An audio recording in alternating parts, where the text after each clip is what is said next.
All right, let's get right into it. Today we're breaking down a recent report that uncovers a pretty shocking mystery at the heart of corporate AI. You see, even with billions of dollars being poured into this tech, most companies are seeing almost no financial return. So let's kick things off with a number that should, honestly, make any executive out there just stop and think. 95%.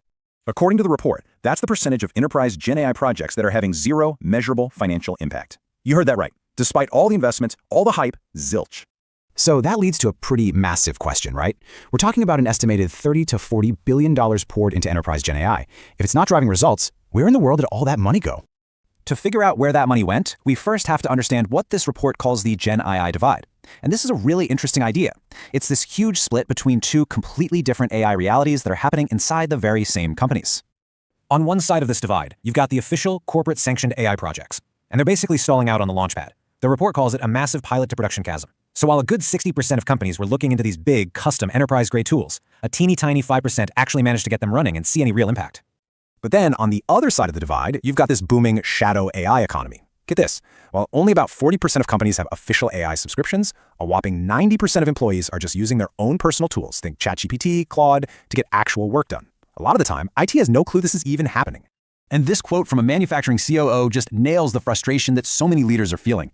It perfectly captures that gap between all the hype you see online and what's actually happening or not happening day to day. Okay, so what is going on here? What's the real reason for this massive divide? Why are these super expensive official tools flopping, while the cheap personal tools are taking off? This quote from a corporate lawyer really gets to the heart of the problem. She found consumer AI super useful for simple stuff, drafting things. But she hit a brick wall when it came to high-stakes work, and she identified this one fatal flaw. It just doesn't remember anything. And that flaw is what the report calls the learning gap, and this is the key. Most of these big enterprise systems are totally static. Yeah, they can talk, they can generate text, but they can't learn. They don't remember feedback, they don't adapt to how you work, and they definitely don't get any smarter over time.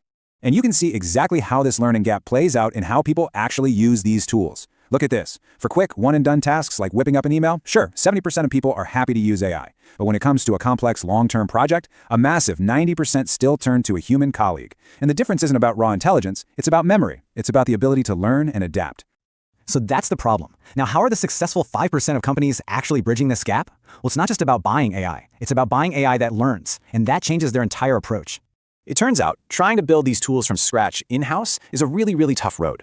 The report found that companies that form strategic partnerships with outside vendors who specialize in these learning-capable systems, they see double the success rate. We're talking 66% success versus just 33% for those who try to go it alone. And the most successful companies, they don't treat these vendors like software sellers. They treat them like true strategic partners. They insist on deep customization that fits their actual workflows. They measure success on real-world business outcomes, not some abstract tech benchmark. And maybe most importantly, they get their ideas from the frontline managers, the people who actually know what needs to be fixed. And you know where they're finding the biggest wins? It's in some pretty surprising places. While everyone's pouring money into flashy sales and marketing tools, the real hard dollar ROI is coming from automating the tedious back office stuff. This is where companies are saving millions, literally, by getting rid of outsourced processing and cutting back on what they spend with agencies. Okay, so that's the playbook for crossing the divide right now. But what comes next? For the companies that really get this right, where's this all headed? The report points toward a future that it calls the agentic web. And this is a huge leap forward. It's not about having just one smart tool anymore. It's about creating a whole interconnected ecosystem of them. So what is it? Just try to picture a whole network of these autonomous AI agents all working together across the internet. These agents can find vendors, negotiate contracts, and coordinate super complex projects all on their own with no human in the loop. I mean, this would completely change the fundamentals of how businesses operate. And that brings us to the final and maybe the most crucial takeaway from this whole explainer.